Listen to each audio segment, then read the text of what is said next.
ठाकरे बंधू एकत्र येत असतील तर चांगलंच। ठाकरे बंधू एकत्र येण्याच्या चर्चेवर ज्येष्ठ नेते शरद पवार यांची पहिल्यांदा प्रतिक्रिया।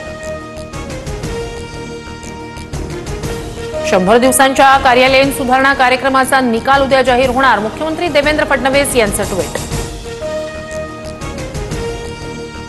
10,000 शेतकऱ्यांच्या नावे बोगस कर्ज आणि कर्जमाफी, शेतकऱ्यांची फसवणूक करणारे मंत्रिमंडळात, विखे पाटलांवर रितसर खटला चालवा, संजय राऊतांची मागणी।